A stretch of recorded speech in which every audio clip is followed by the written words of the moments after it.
Página 30. Tratado de la naturaleza humana. Por David Hume. Libro primero. Parte primera de las ideas, su origen, composición, conexión, abstracción, etc. Sección 1. Del origen de nuestras ideas. Todas las percepciones de la mente humana se reducen a dos clases distintas, que denominaré impresiones e ideas.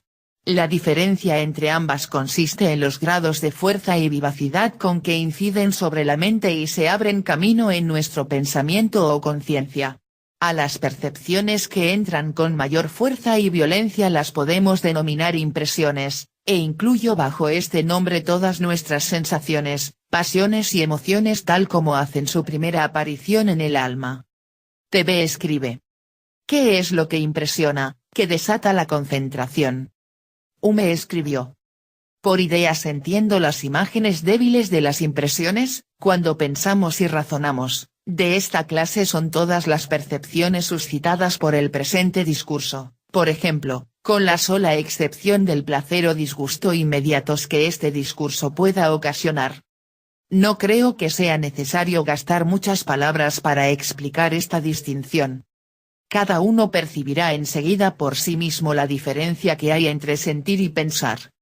Los grados normales de estas percepciones se distinguen con facilidad, aunque no es imposible que en algunos casos particulares puedan aproximarse mucho un tipo a otro.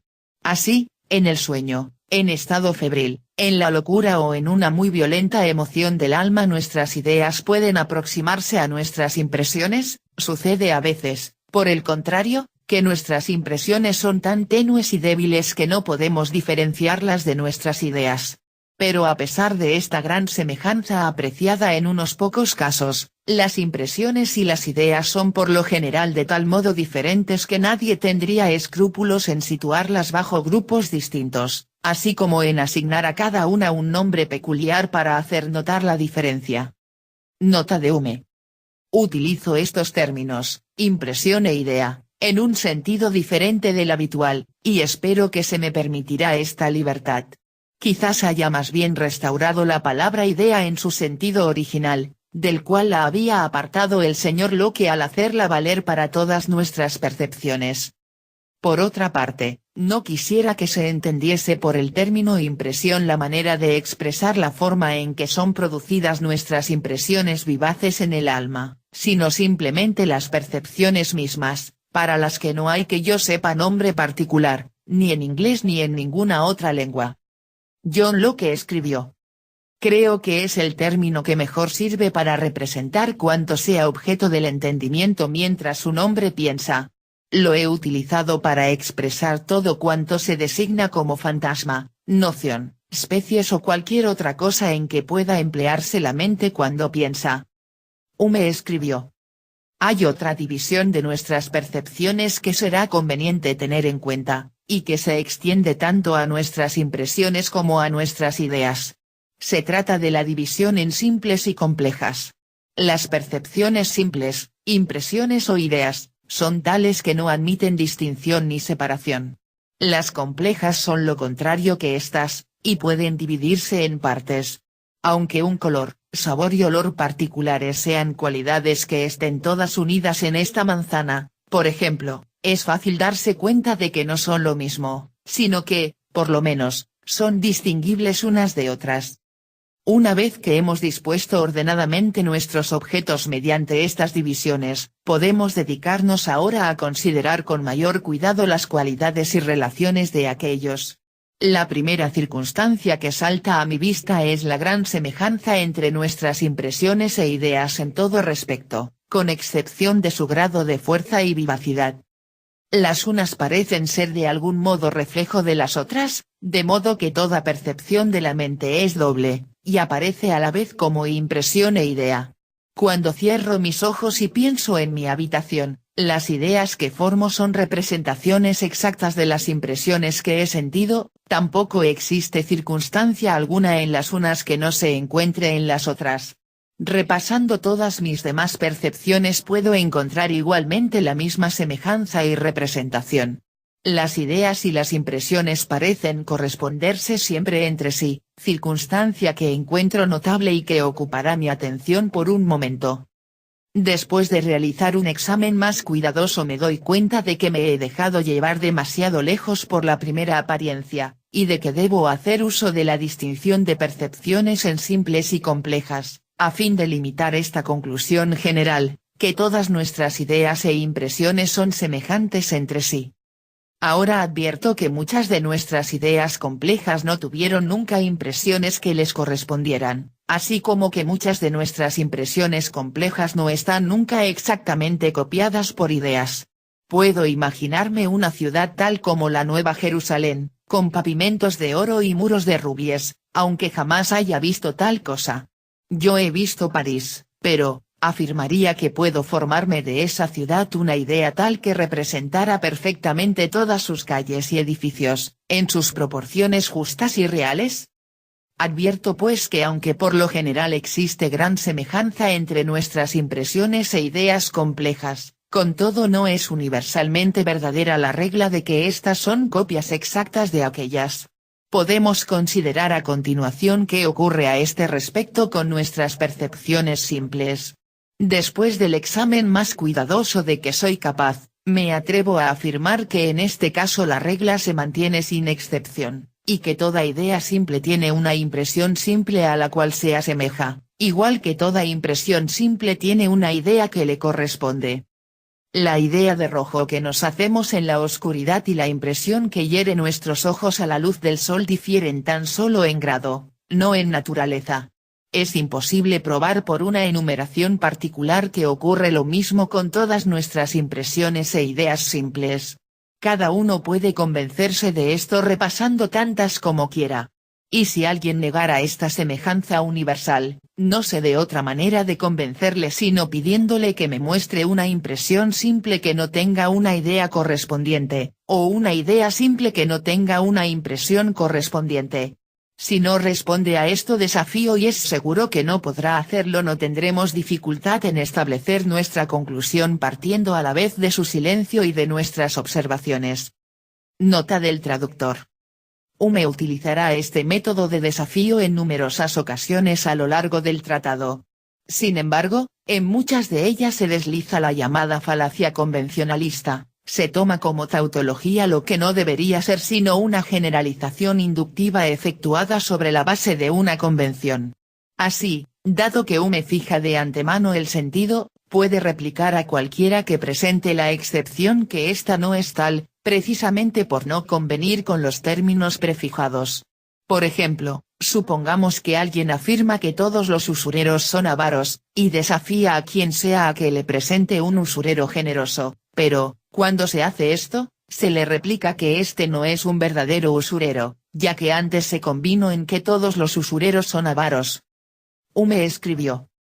Así, encontramos que todas las ideas e impresiones simples se asemejan unas a otras, y como las complejas se forman a partir de las simples, podemos afirmar en general que estas dos especies de percepción son exactamente correspondientes. Habiendo descubierto tal relación, que no requiere más examen, siento curiosidad por encontrar algunas otras de sus cualidades. Vamos a estudiar qué ocurre con respecto a su existencia, y qué impresiones e ideas son causas, y cuáles, efectos.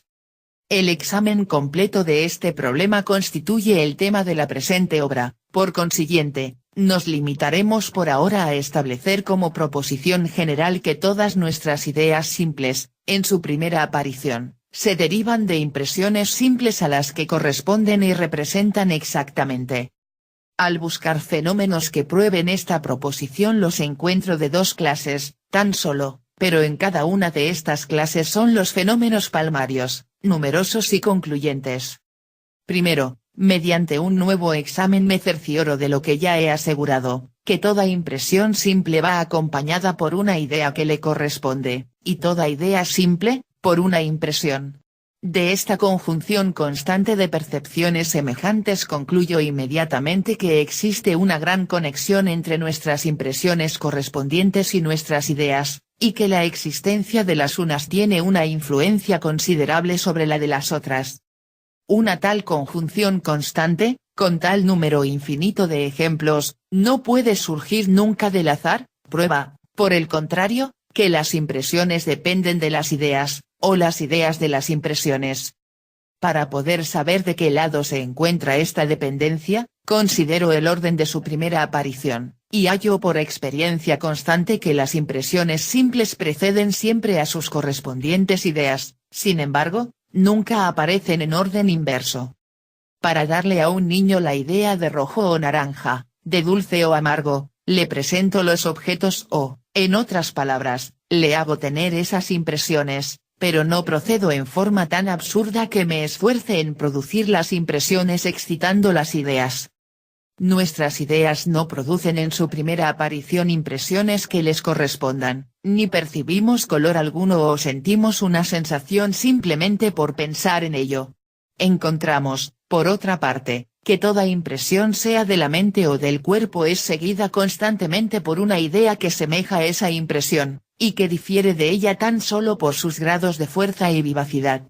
La conjunción constante de nuestras percepciones semejantes es una prueba convincente de que las unas son causa de las otras, y esta prioridad de las impresiones constituye una prueba igualmente convincente de que nuestras impresiones son causas de nuestras ideas, y no nuestras ideas de nuestras impresiones. Para confirmar esto consideraré otro fenómeno sencillo y convincente. Siempre que por accidente las facultades que dan origen a impresiones de algún tipo se ven impedidas en sus operaciones, como le ocurre al que ha nacido ciego o sordo, no solo se pierden las impresiones, sino también las ideas correspondientes, de modo que jamás aparecerá en la mente el menor rastro de unas u otras. Y esto es verdad no solo en el caso en que los órganos sensoriales estén completamente destruidos, sino también cuando no han sido puestos nunca en funcionamiento para producir una impresión determinada. No podemos hacernos una idea correcta del sabor de una piña sin haberla probado realmente. Existe, con todo, un fenómeno que contradice lo anterior, y que puede probar que a las ideas no les es absolutamente imposible el preceder a las impresiones correspondientes. Creo que se concederá fácilmente que las varias ideas distintas de los colores, que entran por los ojos, o de los sonidos, que proporciona el oído, son realmente diferentes unas de otras, a pesar de que a la vez sean también semejantes.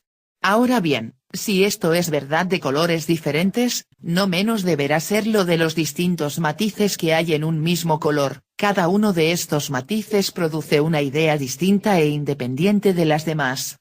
Porque, si se negara esto sería posible pasar insensiblemente, mediante una continua gradación de matices, de un color al que estuviera más alejado de él, y si no concedéis que uno cualquiera de los tonos intermedios es diferente, no podréis negar sin caer en lo absurdo que los extremos son idénticos. Supongamos, por tanto, que alguien ha disfrutado de vista durante 30 años y llegado a familiarizarse perfectamente con colores de todo tipo, con excepción de un matiz particular, de azul por ejemplo, que nunca ha tenido ocasión de hallar. Supongamos también que todos los diferentes matices de tal color salvo ese matiz estén situados ante él, yendo gradualmente del más oscuro al más claro, es evidente que notará un hueco donde falta ese matiz, y que verá que hay una distancia mayor en ese lugar entre los colores contiguos que en cualquier otro. Pregunto, ahora, si le es posible a ese hombre suplir por su propia imaginación esa deficiencia y darse a sí mismo la idea de ese matiz particular, aunque nunca le haya llegado por sus sentidos. Creo que habrá pocos que no sean de la opinión de que puede hacer tal cosa, y ello puede servir como prueba de que no siempre se derivan las ideas simples de las impresiones correspondientes. Sin embargo, este ejemplo es tan particular y singular que apenas merece que lo tengamos en cuenta o que solo por él alteremos nuestra máxima general. Nota del traductor. El mismo ejemplo, presentado en forma más concisa y no, desde luego, como objeción, se encuentra en los comentarios a la Reg. Sib de las Regulae ad Directionem Ingenii, de Descartes. A pesar de que pueda parecer escandaloso que Hume quite toda importancia a esta excepción, no ha faltado quien ha defendido esta postura. La objeción no merece ser tenida en cuenta, pero no por ser particular y singular, sino porque ese color puede ser definido contextualmente, utilizando otras palabras de color. Compárese a Fleu, Humesfield. O. Believ, Londres, 1961, página 30. Hume escribió. Ahora bien, puede que aparte de esta excepción no esté de más notar en este tema que el principio de prioridad de las impresiones con respecto a las ideas debe entenderse con otra limitación, a saber, que así como nuestras ideas son imágenes de nuestras impresiones, podemos formar ideas secundarias que sean imágenes de las primarias, tal como se ve en este mismo razonamiento que estamos ahora realizando sobre ellas. Claro que, hablando con propiedad, esta no es tanto una excepción a la regla cuanto su explicación. Las ideas producen imágenes de sí mismas en nuevas ideas, pero como se supone que las ideas primarias derivan de impresiones, sigue siendo verdad que todas nuestras ideas simples proceden mediata o inmediatamente de sus correspondientes impresiones. Este es, pues, el primer principio que establezco en la ciencia de la naturaleza humana, y no debemos menospreciarlo a causa de su aparente simplicidad. Es notable, en efecto, que el presente problema de la precedencia de nuestras impresiones o de nuestras ideas sea el mismo que tanto ruido ha producido planteado en otros términos, cuando se discutía si hay ideas innatas o si todas las ideas se derivan de la sensación y la reflexión. Podemos observar que los filósofos, con el fin de probar que las ideas de extensión y color no son innatas, no hacen sino mostrar que éstas nos son transmitidas por los sentidos, mientras que para probar que las ideas de pasión y deseo no son innatas observan que tenemos en nosotros mismos una experiencia previa de esas emociones. Si examinamos ahora cuidadosamente estos argumentos encontraremos que no prueban sino que las ideas son precedidas por otras percepciones más vívidas, de las cuales se derivan y a las que representan. Espero que esta clara exposición del problema haga desaparecer todas las polémicas, permitiendo que ese principio sea utilizado en nuestros razonamientos con más frecuencia de la que hasta ahora parecía haberse hecho. Página 34.